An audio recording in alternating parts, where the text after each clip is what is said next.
तो ये कहानी एक ऐसी फैमिली की है जिसमें हर वक्त हर किसी को टाइम टेबल के मुताबिक जिंदगी गुजारनी पड़ती है। हस्बैंड जितना सीधा है उसकी वाइफ उतनी ही साइको पागल। अब वो साइको किस किस्म की थी और अपने पागलपन में किस हद तक जा सकती थी, ये आपको आज की कहानी देखकर पता चलेगा। तो हम एक फैमिली को देखते हैं जिसमें हस्बैंड, वाइफ और उनके 2 बच्चे थे। हस्बैंड का नाम डॉन होता है। डॉन के घर में हर वक्त उसकी वाइफ मोना की चला करती थी। उसने हर चीज के लिए कानून बनाए हुए थे कि कौन सा काम कब होगा, और जो मोना कहती डॉन को भी वही करना पड़ता था। मोना ने एक बार जो प्लानिंग कर ली बस फिर तो वही होगा। ये सब कुछ डॉन बरसों से बर्दाश्त कर रहा था। मोना का बर्ताव अपने बच्चों के साथ भी ऐसा ही था। उसका मानना था कि उसके बच्चों को हमेशा हर काम में जीतना है, हारने का तो वो सोच भी नहीं सकते। मगर इन सब बातों की वजह से डॉन हमेशा परेशान रहा करता। लेकिन वो जानता था कि वो अपनी वाइफ के आगे ना ही बोल सकता है और ना ही कुछ करने की हिम्मत थी। वो जब मोना के करीब आने की भी कोशिश करता तो उसके लिए भी एक वक्त होता था। मोना अक्सर डॉन को कहती, जो उसने कह दिया, जिसका प्लान उसने बना दिया, बस वही होगा। डॉन अपना ज्यादातर वक्त अपनी दुकान में ही गुजारा करता था। उसकी फर्नीचर की दुकान थी। मोना की ज्यादा इसलिए भी चलती थी क्योंकि मोना के डैड ने इस दुकान के पैसे दिए थे। डॉन बस दुकान में एक एम्प्लॉय की हैसियत से काम करता है। असल मालिक मोना थी, मगर उसकी वाइफ ने आज तक इस बात को नहीं जतलाया था कि वो मालिक है, इसलिए सब समझते थे कि डॉन ही दुकान का मालिक है। एक दिन डॉन अपनी दुकान के बाहर एक इश्तेहार लगाता है कि उसे एक एम्प्लॉय की जरूरत है। उसकी दुकान में एक लड़की आई थी जिसका नाम डस्टी था। वो दिखने में बहुत खूबसूरत होती है। डॉन जब उसको पहली नजर देखता है तो उसे उससे प्यार हो गया था। उसने अब डस्टी को काम पर तो रख लिया था, मगर उसके दिमाग में कुछ और ही बातें चल रही थी। वो डस्टी के साथ रिश्ता बनाने का सोच रहा था। तभी यहाँ पर डॉन का दोस्त आता है जो डस्टी को देखकर उसके बारे में बातें करने लगता है। कहता है कि ये लड़की कितनी खूबसूरत है ना। डॉन कहता है, क्या बातें कर रहे हो। ये सुनकर उसका दोस्त कहता है, हमें अपने दिमाग को फ्रेश ताज़ा करने के लिए कुछ तो करना ही होगा ना। हम दिन भर जैसे काम करते हैं और अपनी बीवियों की बातें सुनते हैं। अगर डस्टी को तुम यहाँ काम पर रखोगे तो हम दोनों का दिल लगा रहेगा और इसी बहाने हम अच्छे से काम भी कर पाएंगे। इसके बाद हम एक आदमी को देखते हैं जो किसी को मार रहा था। तभी वो टीवी पर डॉन का इंटरव्यू सुनता है जो अपनी फैमिली और घर के बारे में बता रहा था। ये आदमी दरअसल एक गैंग का लीडर था जो अमीर लोगों को लूटा करता। अब वो गैंग का लीडर इंटरव्यू सुनने के बाद अपने सारे आदमियों को डॉन के पीछे लगा देता है। वो डॉन और उसकी फैमिली का ऐसे ही पीछा करते हैं, मगर इस बारे में डॉन को भनक भी नहीं थी। वो ऐसे ही अपनी फैमिली के साथ और दुकान पर वक्त गुजारता रहता था। उसे इस बारे में कुछ भी नहीं पता था, बल्कि उसका तो आजकल ज्यादा ध्यान डस्टी पर रहने लगा था। उसका उससे अलग ही रिश्ता बन जाता है। डस्टी भी इस बात को जान गई थी कि डॉन उसे पसंद करने लगा है। अब घर पर मोना जब डॉन के करीब आने की कोशिश करती है, मगर वो डस्टी के साथ खुश रहने लगा था, इसलिए मोना को मना कर देता है। हर चीज अब डॉन के मुताबिक चल रही थी। एक दिन डॉन के घर पर पार्टी होती है तो उधर डस्टी भी आती है। वो एक बुरी खबर सुनाती है कि वो डॉन के बच्चे की माँ बनने वाली है। ये सुनकर तो डॉन हैरान हो गया था। डस्टी से कहता है, प्लीज कुछ करो, कुछ ऐसा करो, ऑपरेशन करवा लो और ये सब खत्म कर दो। मगर डस्टी कहती है, नहीं, मैं इस बच्चे को रखना चाहती हूँ। ये सब बातें जानने के बाद डॉन को अब पता चल चुका था कि आहिस्ता आहिस्ता उसकी परेशानियाँ बढ़ने वाली हैं, इसलिए वो अपने दोस्त के पास जाता है। सारी बातें सुनने के बाद उसका दोस्त कहता है, ऐसा करो कि तुम डस्टी को पैसे दे दो। देखो, मुझे तो ये लगता है जैसे वो तुम्हारी बात को मानना ही नहीं चाहती, तो समझ लो वो तुम्हें आगे आगे ब्लैकमेल करेगी। मुझे लगता है डस्टी ऐसी ही लड़की है। उधर हम डस्टी को देखते हैं जो कहीं पर जा रही थी। वो एक आदमी के पास जाती है। ये वही आदमी था जो अभी कुछ देर पहले किसी को मार रहा था और जिसने डॉन का इंटरव्यू सुनकर उसका पीछा भी किया था। तो यहाँ पर हमें पता चलता है कि डस्टी भी इसी गैंग का हिस्सा थी। गैंग का लीडर हमेशा एक अमीर आदमी को टारगेट करता, जिसके बाद उसके पास डस्टी को भेज देता था। फिर ये सब मिलकर उस आदमी को बेवकूफ बनाकर लूटा करते। मगर इस बार मामला थोड़ा अलग था। डस्टी भी डॉन को पसंद करने लगी थी। अगले दिन डस्टी जब ऑफिस में जाती है तो डॉन उसे $13,000 देता है और कहता है कि देखो, मैं बाल बच्चों वाला आदमी हूँ और पीछा छोड़ दो मेरा। ये सुनकर डस्टी रोने लगी थी। कहती है कि तुम मुझे क्या समझते हो, मैं कोई भिखारी हूँ या कोई ऐसी वैसी लड़की जो तुम मुझे पैसों का लालच दे रही हो। मैं तो तुम्हारे साथ रहना चाहती थी, लेकिन अगर तुम ये सब चाहते हो तो ठीक है, मैं चली जाती हूँ। वो पैसों को लेकर चली जाती है। अब जब वो गैंग के लीडर के पास आती है तो उसे वो पैसे देती है, जिसे देखकर वो गुस्से हो गया था और कहता है कि तुम इतने थोड़े पैसे क्यों लाई हो। वो उसे डांट कर कहता है कि जल्दी तुम्हें उस आदमी से $25,000 लेने होंगे। इसलिए अब डस्टी दोबारा डॉन को कॉल करती है और फिर उससे और पैसे मांगती है। ये सुनने के बाद अब डॉन की मुश्किलात दिन ब दिन बढ़ने लगी थी, क्योंकि डॉन के पास इतने पैसे नहीं थे। इसीलिए अब वो ये सोचता है कि उसे सारी बातें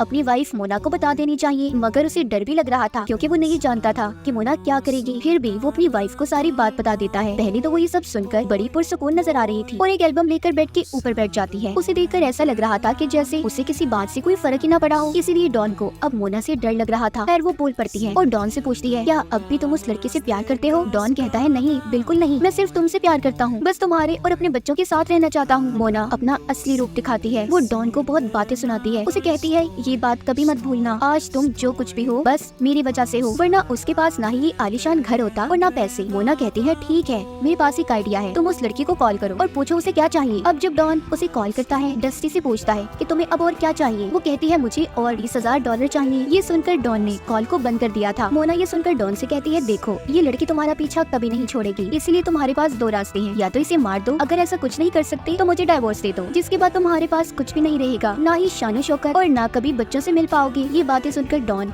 सोच में पड़ गया था, क्योंकि वो किसी को भी मारना नहीं चाहता था। मोना उसे इस तरह अब परेशान करती रहती है कि वो क्या करेगा। एक दिन वो उसके ऑफिस जाकर उसे एक दवा देती है, कहती है ये लो, ये तुम डस्टी को पिला देना, क्योंकि वो जानती थी कि आज रात वो डॉन से पैसे लेने आने वाली है। मगर डॉन को इस बात से अब डर लग रहा था। खैर फिर भी वो दवा लेकर डस्टी से मिलने चला जाता है। वो उसे अब एक ड्रिंक में शामिल कर वो दवा पिला देता है। डस्टी जैसे ही ड्रिंक को पीती है उसे चक्कर आने लगे थे और बेहोश हो जाती है। तभी उधर मोना भी आ जाती है, कहती है डॉन इसे उठाओ और अपने घर लेकर चलो। डॉन भी मोना की बात को मान रहा था और उसे लेकर घर आ जाता है, मगर वो अभी भी होश में थी। डॉन को बहुत डर लग रहा था, मगर वो इस बात से ज्यादा डरा हुआ था कि उसकी वाइफ डस्टी के साथ क्या करने वाली थी। फिर अब मोना डॉन को कहती है जाओ जाकर हथौड़ा लेकर आओ। डॉन जब उसे लेकर आता है तो मोना कहती है इसे डस्टी को मारो और बेहोश कर दो। ये सुनकर डॉन कहता है नहीं, मैं ऐसा नहीं कर सकता। वो कहती है ये काम तो तुम्हें ही करना पड़ेगा डियर, आखिर चक्कर भी तो तुम्हारा ही था ना इसके साथ। लेकिन डॉन ऐसा नहीं कर पाता। अब मोना डॉन के हाथ से हथौड़ा लेती है और उसे डस्टी के सर में तीर कर मारती है। वो पहले ही वार से मर चुकी थी, मगर अभी भी मोना का दिल भरा नहीं था। वो डस्टी की लाश को उठाकर गैराज में ले आती है और उसकी लाश के टुकड़े टुकड़े कर देती है। थी ना मोना साइको, उसने उसके जिस्म को हजारों हिस्सों में बांट दिया था। ये सब कुछ देखने के बाद डॉन को उल्टियाँ आ रही थी, क्योंकि ये मंजर उसके लिए बहुत ही भयानक था। वो सोच भी नहीं सकता था कि उसकी वाइफ इस हद तक पागल हो सकती है। अब ऐसे ही वक्त गुजरता रहता है। बहुत दिन गुजर चुके थे। उधर गैंग का लीडर जो डस्टी के लिए परेशान था, क्योंकि कई दिन से ना तो वो मिलने आई थी और ना ही उसने फोन किया था। दूसरी तरफ डॉन जो अपने घर पर था, जब उसकी नजर बाहर पड़ती है तो उसके सामने गैंग का लीडर था जो उसके बेटे से बात कर रहा था। डॉन भागकर बाहर जाता है, लेकिन तब तक वो गैंग का लीडर जा चुका था। लेकिन वो डॉन के बेटे के हाथ में एक नोट पकड़ा कर जाता है, जिसमें लिखा था कि वो उससे मिलना चाहता है और उसे डस्टी के बारे में बात करनी है। ये सब जानने के बाद डॉन भी डर चुका था, मगर वो जानता था कि उसे लाजमी गैंग के लीडर से मिलना ही होगा। वो ऐसे ही उसका पीछा नहीं छोड़ेगा, इसीलिए अब वो रात को क्लब में गैंग के लीडर से मिलने जाता है, जो उससे अब डस्टी के बारे में पूछता है। डॉन यहाँ पर झूठ बोलता है, कहता है कि उस दिन रात को वो मुझसे पैसे लेने आई थी, मैंने उसे पैसे दे दिए थे, जिसके बाद मैं नहीं जानता कि वो कहाँ पर गई। ये सुनकर गैंग का लीडर और उसके आदमी डस्टी के बारे में बुरा भला बोलने लगते हैं। कहते हैं कि कितनी चालाक लड़की थी, जैसे ही उसे पैसे मिले उसने तो अपना असली रूप दिखा दिया। गैंग का लीडर अब डॉन से कहता है कि डस्टी तो पैसे लेकर भाग गई, अब तुम्हें हमें पैसे देने होंगे। ये सभी बातें सुनकर डॉन अब अपनी वाइफ को जाकर बताता है, जो सुनकर कहती है मैंने कहा था ना ये लोग लातों के भूत हैं, ऐसी बातों से नहीं मानने वाले। तुम देखते जाओ मैं क्या करने वाली हूँ। मुझे पता है डस्टी की लाश कहाँ पर है, मैं अब क्या करूँगी, गैंग के घर जाकर डस्टी की लाश को रख दूंगी। इस तरह वो उसके कत्ल के इल्जाम में फंस जाएगा और हम सबको इससे निजात मिल जाएगी। अब ये दोनों ऐसा ही करते हैं। मोना उस गैंग के घर जाकर डस्टी की लाश के टुकड़ों को फ्रिज में भर देती है, लेकिन जब मोना ऐसा कर रही थी तो तभी इधर गैंग के लीडर का एक साथी आ जाता है और वो भी एक लड़की के साथ। लेकिन तभी गैंग के लीडर के साथी को शक होने लगा था कि यहाँ पर कोई है। अब मोना को भी ये बात पता चल गई थी कि अगर उसे उसके बारे में पता चल गया तो वो उसे पकड़ लेगा, इसलिए पहले ही वो उनके किचन से चाकू को उठा कर लाती है और पीछे से लीडर के साथी पर हमला कर देती है, जिसके बाद वो वहाँ से चली गई थी। लेकिन लीडर का साथी अभी भी जिंदा था और अपने लीडर को कॉल कर देता है कि यहाँ पर सब क्या हुआ। दूसरी तरफ मोना बाहर निकलकर पुलिस को भी सब बता देती है कि गैंग के लीडर के घर में कुछ चल रहा है। अब पुलिस भी वहाँ से निकल गई थी। तभी कुछ देर के बाद गैंग का लीडर अपने घर आ जाता है। वहाँ पर उसे अपने साथी की लाश मिलती है, जिसको मोना मार कर गई थी, इसलिए वो बहुत ज्यादा परेशान हो गया था। अब जैसे ही वो पानी पीने फ्रिज को खोलता है तो उसमें से उसे डस्टी की भी लाश मिलती है, जो काट कर टुकड़ों में रखी गई थी। गैंग के लीडर को समझ नहीं आता कि वो करे तो क्या करे। तभी उसके घर के बाहर पुलिस भी आ जाती है, जो उन्हें बाहर आने का कह रही थी। गैंग के लीडर का एक और साथी बाहर नहीं जाना चाहता था, इसलिए वो फायरिंग करने लगता है, क्योंकि वो जानता था कि अगर वो बाहर गया तो पुलिस उसे पकड़ लेगी। तभी पुलिस वाले उसे एक गोली मार देते हैं। अब गैंग का लीडर एक छोटे रास्ते से छुपता छुपाता घर से बाहर निकल जाता है। अब हम डॉन को देखते हैं, जो इन सब बातों से परेशान था। एक दिन अपनी वाइफ मोना से पूछता है कि तुमने ये सब आखिर कैसे कर लिया, इतनी आसानी से तुमने डस्टी के टुकड़े कर दिए, ये सब काम करते हुए तुम्हारा दिल नहीं कांपा। ये सब सुनकर मोना अजीब बर्ताव करने लगती है और पागलों की तरह कहती है मैं ठीक हूँ, आइंदा तुम मुझसे इस किस्म का सवाल कभी मत करना, और अब अगर तुमने मुझसे ये सवाल पूछा तो मैं तुम्हारी भी ये हालत करूंगी जो मैंने डस्टी की थी। अब डॉन को समझ आ गया था कि वो चाह कर भी मोना को नहीं छोड़ सकता। उसे अपनी सारी जिंदगी अपनी इस साइको बीवी के साथ गुजारनी थी। अगर इसने इसे छोड़ा तो ये भी मारा जाएगा। अगले दिन डॉन के घर में पुलिस आती है, जो बताती है कि हमने डस्टी के कातिलों को पकड़ लिया है, मगर उनमें से गैंग का लीडर अभी भी गायब है। वो तुम्हारी एम्प्लॉय थी ना, और हमने सुना है रात को भी वो तुम्हारी दुकान पर आया करती थी। ये सुनकर डॉन घबरा जाता है। पुलिस ऑफिसर से कहता है कि हाँ उसके साथ मेरा अफेयर चक्कर था, प्लीज इस बारे में मेरी वाइफ को कुछ मत बताइएगा। तभी वहाँ पर मोना जाती है, जो पड़ोसियों के डॉग को पकड़ कर ला रही थी, क्योंकि वो उसके घर के अंदर चला गया था। मोना उस डॉग को उसके मालिक को वापस करते हुए कहती है कि आइंदा अगर ये हमारे घर पर आया ना तो मैं इसके टुकड़े टुकड़े कर दूंगी। ये सुनकर सभी हंसने लगे थे। एक दिन डॉन के बेटे की पार्टी थी, सभी बहुत मजे कर रहे थे। जब अंदर जाकर डॉन फ्रिज को देखता है तो उसे पता चलता है कि उसके अंदर तो उसके पड़ोसी के डॉग की लाश पड़ी है, जिसको मोना ने मार दिया था। मतलब वो उस दिन झूठ नहीं कह रही थी, उसने सच में डॉग के टुकड़े कर दिए थे। ये देखकर डॉन बहुत परेशान हो जाता है। बाहर पार्टी में एक गेम चल रही थी, मगर मोना का बेटा बार बार हार रहा होता है। अब जिस बच्चे से वो हार रहा था, मोना उसके मॉम डैड की बहुत बेइज्जती करती है। ये सब खड़ा डॉन भी देख रहा था। अब उसकी बेटी अपने भाई से गेम की स्टिक लेती है और वही करती है जैसा मोना चाहती थी, यानी कि उसकी मॉम। ये देखकर डॉन सोचता है कि मोना तो ऐसे उसकी बेटी को भी अपने जैसा बना देगी और कहीं उसके मासूम बेटी को भी पागल न कर दे। डॉन अब प्लान बनाता है, उसे अब मोना के साथ नहीं रहना था। वो घर के अंदर जाकर बिजली की सारी तारें निकाल देता है ताकि जैसे ही कोई लाइट जलाए एक शॉर्ट सर्किट हो, और फिर गैस के सिलेंडर को भी खोल देता है ताकि लाइट जलाकर आग लगे और गैस फैलने की वजह से बड़ा सा धमाका हो। अब वो बाहर आ जाता है और मोना को बुलाकर कहता है कि डियर, क्या तुम मेरे खाने के लिए फ्रिज से कुछ ला सकती हो। इसलिए मोना जब अंदर जाती है तो डॉन बाहर आ जाता है क्योंकि वो जानता था कि अब ब्लास्ट होने वाला है। अंदर मोना जैसे ही लाइट के बटन को दबाती है, एक बहुत बड़ा ब्लास्ट होता है जिसमें मोना की मौत हो गई थी, बिल्कुल वैसे जैसे डॉन ने सोची थी। इसी तरह वक्त गुजर जाता है। हम डॉन को देखते हैं जो अपने दोनों बच्चों के साथ एक आलीशान महल में हंसी खुशी जिंदगी गुजार रहा था। अब वो पहले से ज्यादा अमीर हो गया था। उसे अपनी वाइफ के मरने के बाद इंश्योरेंस के पैसे भी मिले थे, तभी बहुत खुश थे क्योंकि इन्हें अब किसी टाइम टेबल के मुताबिक नहीं चलना पड़ता। डॉन ने अपने साथ साथ बच्चों की जिंदगी को भी आजाद कर दिया था। अब जब ये अपने बच्चों को लेकर गाड़ी में जा रहा था, तभी हम यहाँ पर गैंग के लीडर को देखते हैं जो उसका पीछा करता है। वो अपनी बाइक पर था। वो सब जान चुका था कि डस्टी को डॉन ने और उसकी वाइफ ने मिलकर मारा था, इसीलिए वो डॉन की गाड़ी के पीछे 2 गोलियां चलाता है। आवाज सुनकर ऐसा लग रहा था कि शायद उसने डॉन को भी खत्म कर दिया। ये चीज हमें नहीं दिखाई जाती। तो ये थी कहानी एक साइको वाइफ की जो हद से ज्यादा पागल थी, मगर कहीं न कहीं वो डॉन से प्यार भी करती थी। इसीलिए वो उसे धमकी दिया करती कि अगर वो उसे छोड़कर गया तो वो उसे मार देगी। मगर मोना कहीं पर गलत थी। अगर सोचा जाए तो ऐसी जिंदगी कोई आदमी नहीं गुजार सकता जैसी मोना ने डॉन को दी। मगर डॉन ने भी मोना के साथ गलत किया, उसे मार दिया और आखिर में अपनी जान से भी गया। इसलिए कहा जाता है ना, जैसा करोगे वैसा भरोगे। तो इसी के साथ हमारी इस फिल्म की कहानी भी यहीं पर खत्म हो जाती है।